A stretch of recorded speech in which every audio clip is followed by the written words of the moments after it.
Kaodhi nyime jatend migawo mar arita ngire Kithure Kindiki oyango ne piny owacho dhi nyime kod timo nonro malong'o ewi chenro mag kambi mar Worldcoin ka osingo mar golo nonro margi ma ohiu ewi wachno.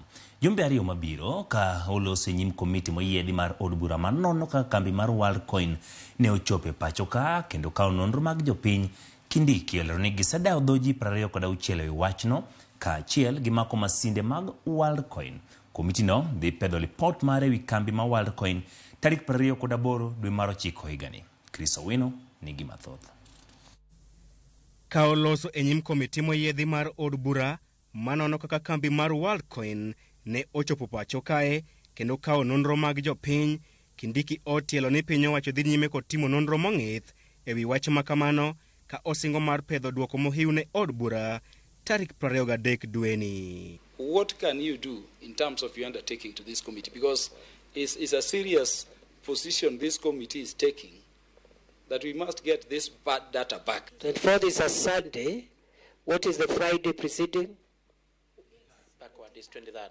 I will supply the committee with where we will be by 23rd close of business.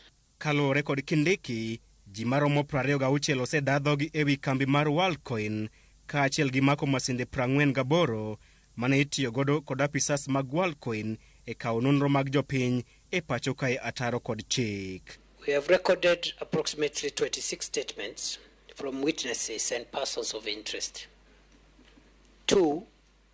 48 electronic gadgets and Worldcoin operations assorted merchandise or equipments have been recovered or taken to our possession.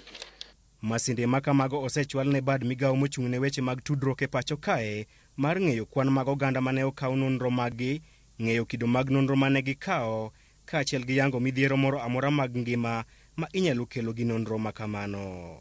The purpose of this analysis is to establish a number of things, including the exact number of the people of Kenya whose iris was scanned.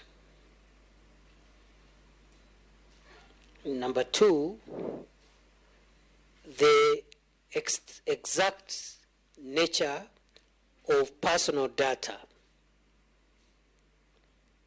that was captured, the capability of the equipment that was being used, the possible health implications of that process on the health of the people of Kenya who are involved. Jokanyo mag komiti no ohum nono ewi gimomiyo piny owacho ne oremako apisas mag kambi mar Worldcoin kendo penjo ka dipo ni moko kuom jodito e sirikal nigi tudruok kod kambi mar Worldcoin. How did they invest 10 million from where? In cryptocurrency?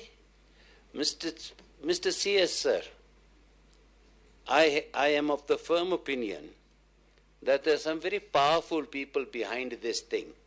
And this has been orchestrated since the year 2020.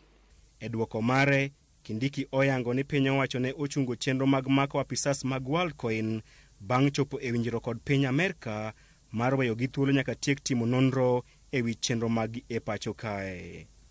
Kata kamano, ne olero ni piny Amerka ne osingo mar duoko apisas mag Worldcoin pacho kae poni nitiere dwaro mar duoko gi pacho kae mar duoko penjo kata chiwo ler mathoth ewi chenro magi. And I can share with you that we allowed the Worldcoin officials to enter and leave Kenya after an undertaking by the American government that they will produce them when we need them.